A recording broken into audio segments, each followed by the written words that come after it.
नमस्कार. नमस्कार. मंथनच्या या पॉडकास्टमध्ये आपल्या सगळ्यांचं स्वागत. मी सोनल लोहित, कॉन्सेलर. ह्या आहे आकाशवाणीच्या रिटायर्ड अनाउन्सर वैशाली बोधनकर. नमस्कार. आणि आज आपल्याला तज्ज्ञ लाभलेले आहेत, त्या म्हणजे वासंती देशपांडे, डॉक्टर वासंती देशपांडे. या आज आपल्याला दत्तक प्रक्रियेबद्दल माहिती सांगणार आहेत. आणि आता त्या इतक्या मोठ्या तज्ज्ञ आहेत, तर त्यांची ओळख करून देणं हे आमचं काम आहे. तर वासंती ते नमस्कार. आणि तुमची ओळख मला श्रोत्यांना, प्रेक्षकांना करून द्यायची आहे. डॉक्टर वासंती ताई ह्या पूर्वाश्रमीच्या, पण आताच्या सध्याच्या डॉक्टर वृषाली देशपांडे यांचं शिक्षण झालंय MSW, MPhil, PhD आणि सोशल वर्कमध्ये. हो, सोशल. आणि तुमची कौटुंबिक माहिती सांगते. कारण त्यांच्या पाठिंब्याशिवाय काही पुढे नाही जाऊ शकत ना आपण. खरंय. तर यांचे पती आहेत डॉक्टर सुहास देशपांडे, ते आहेत बालरोगतज्ञ. मुलगा डॉक्टर रोहन दंतचिकित्सक आहेत, आणि सुनबाई आहेत डॉक्टर नेहा देशपांडे, त्या पण दंतचिकित्सक आहेत. आता ह्यांचा पूर्वाश्रमीचा परिचय म्हणजे पहिलेचा परिचय असा आहे की त्या महिला आणि बालविकास क्षेत्रात कार्यरत. मातृसेवा संघ नागपूर द्वारा संचलित शिशुगृह इथे 1990 मध्ये सोशल वर्कर म्हणून त्या रुजू झाल्या. आणि तिथूनच दत्तक विधानाच्या क्षेत्रात पाऊल ठेवलं आणि वरदान IAPA and child welfare Nagpur या संस्थेत त्या कार्यकारी संचालक म्हणून दत्तक विधानाच्या क्षेत्रात त्यांनी कार्य केले. दत्तक विधानाच्या क्षेत्रात कार्य करताना दत्तक जनजागृती करता विविध ठिकाणी कार्यशाळांचं आयोजन होत असतं, तेही त्यांनी अटेंड केलेले. दत्तक पालकांसाठी आयोजित विविध कार्यक्रमात त्यांचा सहभाग आहेच. दत्तकासंबंधी आयोजित अनेक कार्यशाळांमध्ये संसाधन व्यक्ती म्हणून राष्ट्रीय स्तरावर सहभागी असं त्यांचं व्यक्तिमत्व आहे. त्यानंतर महाराष्ट्र राज्य बालहक्क संरक्षण आयोग माजी सदस्य 2018 ते 2021 या काळामध्ये सदस्य म्हणून काम करत होते. राष्ट्रीय बालहक्क संरक्षण आयोगाच्या सल्लागार म्हणूनही त्यांनी कार्य केले. शिवाय स्वनाथ फाउंडेशन मुंबई या संस्थेत त्या सल्लागार म्हणूनही कार्यरत होत्या. चालू आहे, अजून आहे, चालू आहे. चालू आहे अजून. नंतर प्रतिपालकत्व म्हणजे फॉस्टर केअर या non institutional services for children या कार्यात सहभागी. युनिसेफ व महाराष्ट्र शासनाच्या तर्फे घेण्यात येणाऱ्या प्रशिक्षण कार्यक्रमात सब्जेक्ट एक्सपर्ट म्हणून सहभाग हा त्यांचा असतो. आणि त्यानंतर वैयक्तिक स्तरावर समुपदेशनाचं कार्य, काउन्सिलिंगचं कार्य पण त्यात. आणि सध्या मातृसेवा संघ सीताबर्डी नागपूरच्या त्या कोषाध्यक्ष म्हणून कार्यरत आहे.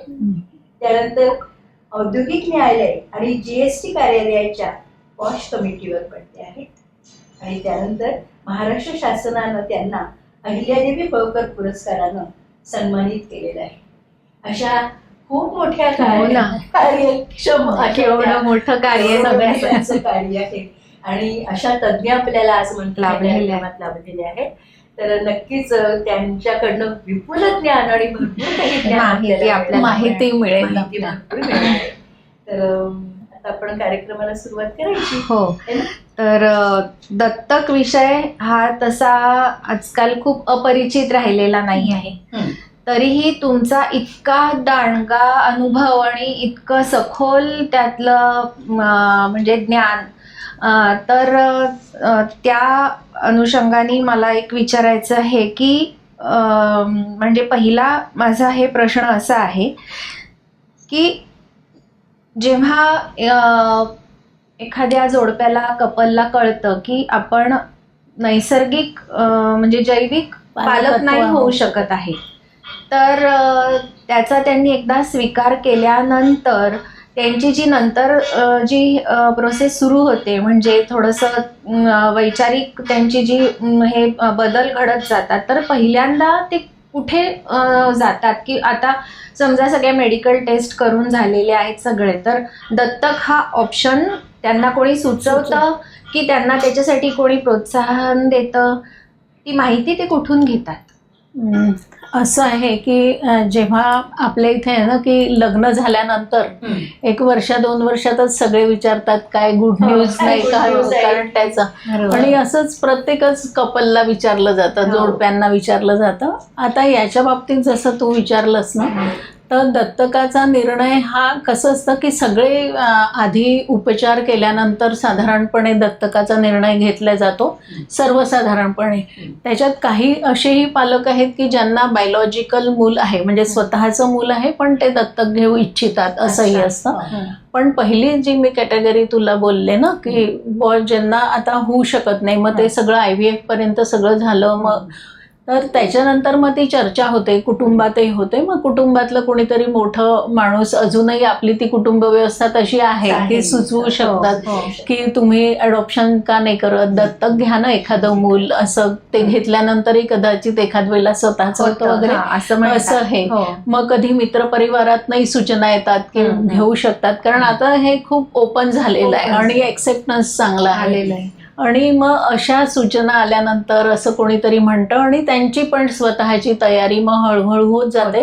आणि मग ते त्या निर्णयाला येतात की आता, कारण मूल घरात असणं हा इतका मोठा आनंदाचा ठेवा असतो आणि त्याला ते पारखे असतात इतके वर्ष, तर मग ते पण तेच आई वडील नाही तर इव्हन नातेवाईक सगळे, प्रत्येक कुटुंबातली प्रत्येक व्यक्ती त्याच्यासाठी आसुसलेली असते. ते दोघं तर असतातच, पण सगळ्यांनाच वाटत असतं. आणि म्हणून मग ते त्या निर्णयाप्रत येतात की बा आता मूल दत्तक घ्यायचं. आणि मग त्या दृष्टीने सगळी माहिती घ्यायला सुरुवात करतात. मग कोणीतरी असतंच की एखादा मित्र सांगतो की तू ह्या संस्थेत जा, की आमच्या इथे अशी संस्था आहे जिथून मुलं दत्तक दिली जातात. किंवा आता जसं काही पण करायचं असलं तर पटकन गुगल सर्च करतात. तर गुगलवर जर तुम्ही इंडियन अडॉप्शन किंवा दत्तक विधान टाकलं तर लगेच येतं. अच्छा. की भारतात म्हणजे दत्तक विधान कसं केलं जाईल किंवा काय, आणि त्याच्यासाठी जी वेबसाईट आहे वगैरे ते. आणि मग असं स्वतःचं त्यांचं आधी सर्फिंग ज्याला म्हणतो आपण ते होतं की नातेवाईकांना किंवा कुठे, आणि मग त्यांना एक कुठेतरी मिळतो प्रॉपर चॅनल, दुवा मिळतो असा, आणि मग ते त्या सगळ्या प्रक्रियेमध्ये येतात. अच्छा. पण मग त्याच्यावर प्रत्येक स्टेट मधल्या किंवा शहरातल्या संस्थांची नावं दिलेली असतात.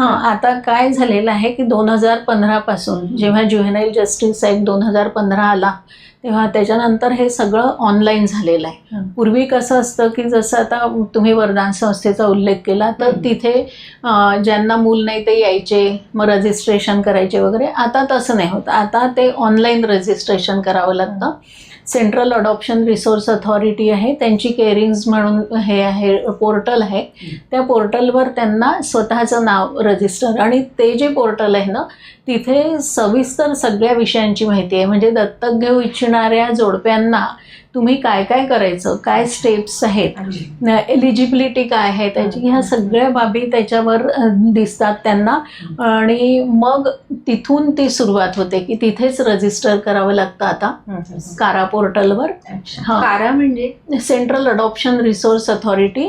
आणि ॲक्च्युली आता 2026 मध्ये मिशन वात्सल्य आलेलं आहे, तर ते आता अजून लोकांना ते रुळायचे आहेत मिशन वात्सल्यचे.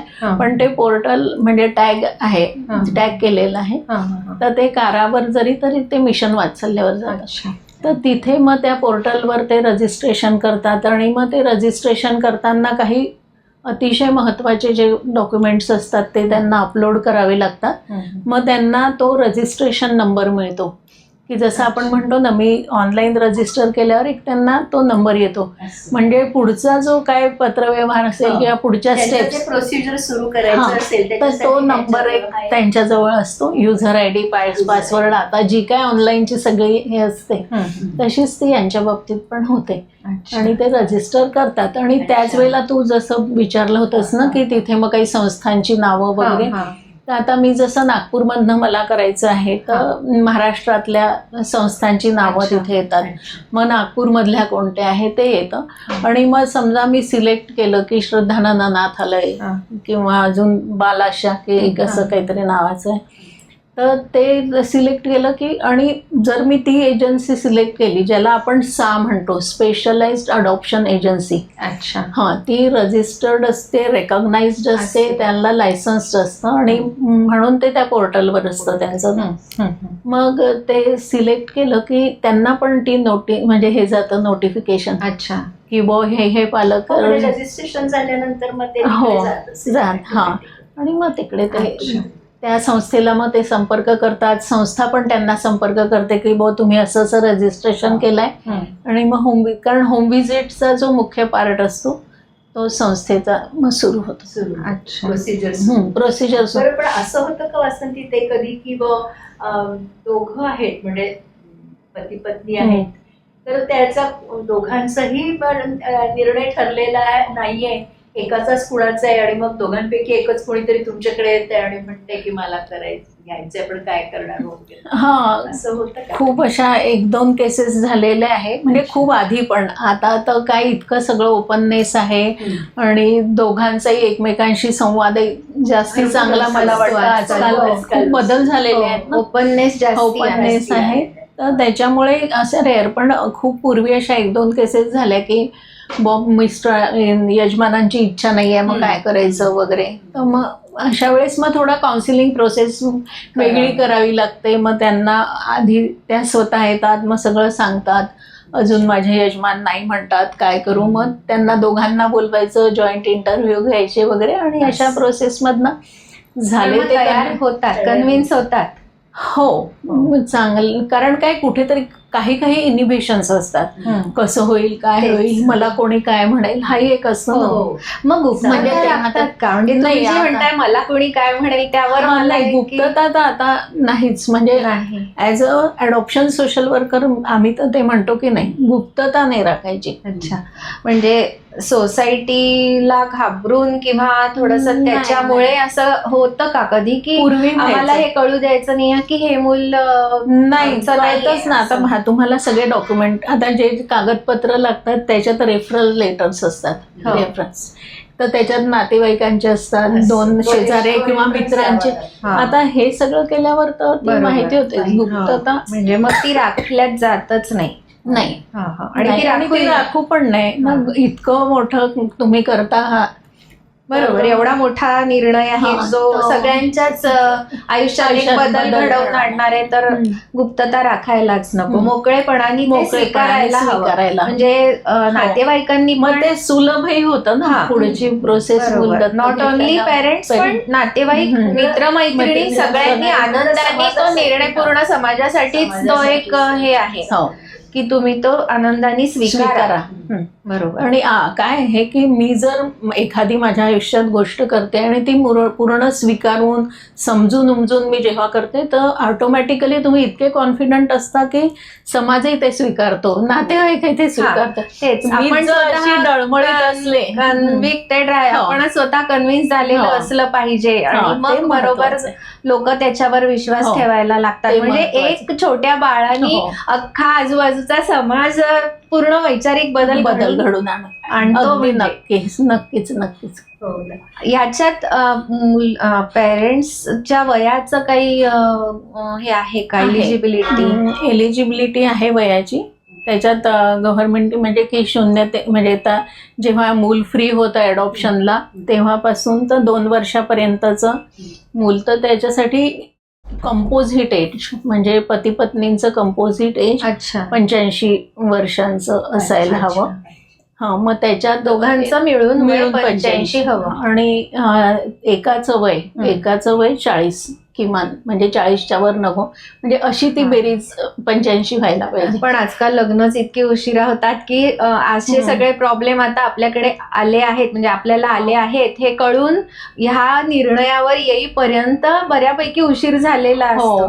तू आता जे म्हणालीस ना वयाचं, आणि आता मुलंच लग्न उशिरा करतात वगैरे, पण कसं आहे की मूल वाढवण्यासाठी पण एक वय असतं. हो बरोबर. एका विशिष्ट वयानंतर आपली पण ती कपॅसिटी कमी कमी होते होते. आणि मुलांच्या त्या अपेक्षा ना, आता 2 वर्षाचं मूल 40व्या वर्षी समज आपण 1-1.5 वर्षाचं, तरी ती एनर्जी जी लागते ना, तर त्याच्यामुळे बरोबर. ती मर्यादा आवश्यक आहे. आवश्यकच आहे. कारण आणि दुसरं एक त्याच्यात म्हणजे पूर्वी आम्ही अगदी सुरुवातीला अडॉप्शन 90s मध्ये वगैरे जेव्हा, तर तेव्हा आम्ही म्हणतो की आम्हाला त्यांना आजी आजोबा नाही द्यायचे हा मुलांना, Correct. आहे ना, हा. पेरेंट. आई-वडील द्यायचे. हा, आई वडील. एक्झॅक्टली. तर तो वयाचा जो बरोबर आहे ना, ते हा. फार कमी नको वय म्हणजे मुलाचं वय आणि पेरेंट्सचं वय ह्याचं अंतर, आणि नंतर खूप नकोय. खूप वय वाढलेलं असलं की एनर्जी कमी होते कमी ना. होते आणि थोडस म्हणजे असं मला Generation जाणवतं gap. की जनरेशन गॅप एवढी होते की आई वडील ज्या शिस्तीत मुलं हो. वाढवतात ती शिस्त कुठेतरी हो. कमी असते आजी आजोबांची. हो. तर ते तशा वयानुसार थोडेसे माइल्ड होत जातात म्हणून. आणि आणि वासंती, ते आणखीन एक माझ्या लक्षात आलंय की तुम्ही म्हणजे हा क्रायटेरिया बघता का की आई वडिलांना तुम्ही जेव्हा चूज करता किंवा तुम्ही जेव्हा बघता त्यांचा की बाबा हे ठीक आहे आपण यांना बाळ देऊया, तर त्यांना कुठला आजार आहे का वगैरे हे पण बघता? हो, जसं आपण म्हणतो ना की मूल जेव्हा आपण देतो कुटुंबात, आणि हे मूल जेव्हा आम्ही पोर्टलवर रजिस्ट्रेशन होतो तेव्हाच त्या मुलांचा मेडिकल एक्झामिनेशन आणि चाइल्ड स्टडी फॉर्म अपलोड केले जातात. आणि जेव्हा पालक रजिस्ट्रेशन करतात ना, जोडपी जेव्हा रजिस्ट्रेशन करतात, तर ते सुद्धा त्यांचा पण मेडिकल एक्झामिनेशन रिपोर्ट त्यांना अपलोड करायला हवा असतो. कारण खूप काही म्हणजे इश्यूज नको ना, हेल्थ बरोबर. इश्यूज मूल सांभाळताना. आणि मुलाच्या दृष्टिकोनातनं एक जेव्हा मूल आपण देतो आहे त्यांना, तर ते सुदृढ सशक्त पालक असणं सर्व दृष्टींनी हे आवश्यक आहे. असं संगोपन होणार नाही. जसं मुलांच्या ह्याच्यात की HIV, एड्स, हो, त्या सगळ्या गोष्टी केल्या जातात, म्हणजे आम्ही संस्थेत आल्यानंतर करतात, तसंच पालकांचा थरो मेडिकल रिपोर्ट हा अपलोड करावा लागतो. आणि जेव्हा मुलांचा पण आणि पालकांचा दोघांचाही पण बाजू व्यवस्थित जेव्हा असतात तेव्हाच ती प्रोसेस पुढे जाते. म्हणजे काही मेजर इलनेस नको असं एक त्याच्यात बघितलं जातं. पालकांचं इकॉनॉमिक स्टेटस आणि शिक्षण कितपत मॅटर करतं? इकॉनॉमिक स्टेटसचा आपण जेव्हा विचार करतो तर त्याचं कसं, एक आता जसं ह्याच्या क्रायटेरिया जो आहे पेरेंट्सचा, त्याच्यातही त्यांनी एक लिमिट दिलेली आहे की इन्कम. पण कसं आहे, खूप हायर इन्कमचेच पालक खूप चांगलं संगोपन करू शकतील आणि असं नाही. तर म्हणून ही जी प्रोसेस जेव्हा सुरू होते ना, रजिस्ट्रेशन झाल्यानंतर जेव्हा ते संस्थेत येतात, त्याच्यानंतर गृह चौकशी आणि म्हणजे जो सगळा रिपोर्ट तयार केला जातो, त्यांचा इंटरव्ह्यू होतो, त्या ह्याच्यात त्यांची पालकत्वाची कपॅसिटी बघितली जाते. अच्छा. की ऍक्सेप्टन्स बरोबरच, कारण एक मूल घरात आल्यानंतर जो खर्च वाढणार आहे किंवा ज्या काय गरजा मुलांच्या आहेत त्या पूर्ण त्या कुटुंबात होऊ शकतील की नाही हे सगळं बघितलं जातं. आणि एखादी गोष्ट आपण जेव्हा जाणून बुजून, म्हणजे मी बरेचदा म्हणते की माझ्या मुलीचं जर लग्न करायचं असेल तर मी कितीतरी गोष्टी बघते ना त्या कुटुंबातल्या कसे, म्हणजे आता जरी कसे अरेंज मॅरेजचं प्रमाण कमी झालं असलं तरी जेव्हा गरज असते तेव्हा आता हे की ते मूल त्या कुटुंबात, तर ते सगळं व्यवस्थित असावं, त्या मुलाची संपूर्ण व्यवस्थित वाढ त्या कुटुंबात व्हायला त्याला असं ते अनुरूप असं पोषक वातावरण मिळणं खूप गरजेचं आहे. हो, अगदी अगदी. म्हणजे इकडचं उठून तिकडे लावायचं. तर ते म्हणून की मी बरेचदा जेव्हा आमचे ट्रेनिंग असे येते की आपण म्हणतो की हे एक रोप आहे, हे उचलून दुसऱ्या ह्याच्यात लावायचं आहे, तर ती जमीन उपजाऊ पाहिजे, सकस पाहिजे. तर तसंच हे आहे की ते कुटुंब त्या मुलाच्या वाढीसाठी सशक्त, सुदृढ, सुपीक, सर्वार्थाने सुसंस्कार देणारं, चांगलं त्यांचं शिक्षण व्हावं, सगळ्या अपॉर्च्युनिटीज त्यांना मिळाव्या, ते आवश्यक आहे. पण मग एक असं वाटतं की थोडेसे इकॉनॉमिकली जे बॅकवर्ड आहे ते थोडे वंचित राहतात का या सुखापासून? नाही, असं काही नाहीये. असं नाही, म्हणजे आता आम्ही खूप वर्षापूर्वीची जरी गोष्ट असली तरी काही काही पालक इतके चांगलं वाढवतात मुलांना, म्हणजे जे काय त्यांच्या कुटुंबात आहे ते म्हणजे असं खूप हायर इन्कम नाही आहे, पण एक बेताच्या इन्कम मध्ये सुद्धा ते चांगलं, हा. कारण ते एक मला मूल हवं आणि त्यांचं मी चांगलं तो संगोपन आनंद करील हा आहे. आनंद हा. आणि ती इच्छा असते इच्छा त्यांची. आहे. मग त्याच्यामुळे त्यासाठी ते त्यांची धडपड अखंड सुरू सुरू असते की असते. मला ही पण सुविधा देऊ दे, ते पण मिळू दे, हे पण शिक्षण देऊ दे मुलाला माझ्या. हो. ही इच्छाच आहे शेवटी त्यांची, शेवटी आणि त्या त्यांची. पेरेंट्स वर आहे की आणि ते किती करतायत. शेवटी प्रत्येकाला तो एक, आपण जे काय जोडपी असतात त्यांना एक पेरेंटिंगचा आनंद हा. घ्यायचाच असतो ना, हा. तर त्याच्यासाठी ते सगळं प्रत्येक जण ती धडपड करतच असतो. बरोबर आहे. आणखीन एक मनात नेहमी प्रश्न येतो की जे मुलं आता तर तुम्ही पोर्टलवर ते त्यांचे फोटो अपलोड करता, नंतर पेरेंट्स पण त्यांचे, तर कुठेतरी संस्था हे बघते का की त्या पेरेंट्सच्या रंगाशी, चेहऱ्याशी ह्या बाळाचं चेहरा किंवा रंग थोडा मिळता जुळता आहे हे बघण्यात येतं का, थोडस मॅच होणार? आता कसं आहे की मी जसा मघा जे ऍक्टचा उल्लेख केला, हा. त्याच्यात काय आहे की principle of best interest of the child, अच्छा. ही पूर्ण प्रोसेस जी आहे ना ही ते बाळाच्या केंद्रित आहे. हो. ते जे मूल आहे ती केंद्रित आहे. तर त्याच्यात आम्ही काय म्हणतो की जे मूल जसं आहे तसं स्वीकारायचं. म्हणजे अगदी काही डिसेबिलिटी वगैरे असते ते वेगळं असतं, पण जेव्हा एक नॉर्मल मुलं आहे आणि प्रत्येक रंग रूप ह्या सगळ्या पोर्टलवर कसं असतं की माझा नंबर लागला आणि तिकडनं मिळेल, त्याच्यामुळे तिथे असं की रंग रूप असं मॅचिंग असं नाहीये. नसतं. अच्छा. हा, तो भाग आता गेलेला आहे. पूर्वी जेव्हा आम्ही प्रोसेस करायचो, संस्थेत यायचं आणि मग ती पूर्ण कुटुंब पाहून अनुरूप बाळ जे अडॉप्शनला फ्री असेल, ज्याची पूर्ण लिगल प्रोसेस आधीची झाली असेल आणि चाइल्ड वेलफेअर कमिटीने त्याला दत्तकासाठी उपलब्ध आहे म्हणून डिक्लेअर केलं असेल, हा सर्टिफाय केलं असेल, तर ते आम्ही त्याच्यातले 1-2 की बॉय ह्या कुटुंबात हे मूल जाऊ शकतो. जाऊ शकतं. पण आता तो चान्स नाही. विचार करू शकतो. आधी करायचो, आता नाही होऊ शकत. नाही होऊ शकत. आता you have to accept the child as it is. मी एक उदाहरण बघितलं की त्यांनी दत्तक घेतल्याच्या एक साधारण वर्षभरात ते मूल खूपसं त्यांच्यासारखं दिसायला लागलं. हो, होतं ना. अगदी, म्हणजे आता खूप वेळेला आता मी त्याचे 1-2 उदाहरणं पण तुम्हाला सांगू शकेल की एक कुटुंब ज्याच्यात आम्ही मुलगी अडॉप्शनला दिली होती, तर ती एकदम असं काहीतरी 7-8 वर्षांची खेळून घरी आली आणि आईला म्हणे, आई मी तुझ्यासारखी पण नाही आणि बाबांसारखी पण नाही आहे. अच्छा. असं मला हो, असं सगळेजण बोलत म्हणतात. असेल. असं बोलतात ना मित्रमंडळींमध्ये हो, सुद्धा. हो, हो. तर तिची आई म्हणे, मला तर असं मुळीच नाही वाटत. तू तर मला तर उलट माझ्या मैत्रिणी म्हणतात की तू किती आईसारखी आहे. एकदा मूल कुटुंबात आलं की ते आई वडिलांच्या लकबी, त्यांचं बोलणं चालणं, घरातले सगळे आणि त्याच्यामुळे म्हणजे ते इतके सारखे असं वाटत नाही म्हणजे की अडॉप्ट केलेलं आहे. आणि फार तर रंग एखाद्या वेळेला थोडा थोडंसं वेगळं होऊ पण शकतं. खूप बोलणं चालणं हे सगळं. एका मुलीने असंच विचारलं की तिला ते साऊथ इंडियन खूप आवडायचं. तर मग ती म्हणे की माझी आई काय साऊथ इंडियन असेल का? तर मी तुझी आईच, अडॉप्टेड मदर म्हणे, मी तुझी आईच आहे ना आणि मला सुद्धा साऊथ इंडियन फूड इतकं आवडतं. तर ते असं होतं. म्हणजे आपण लग्नाच्या बाबतीत म्हणतो ना की जन्मगाठीवरती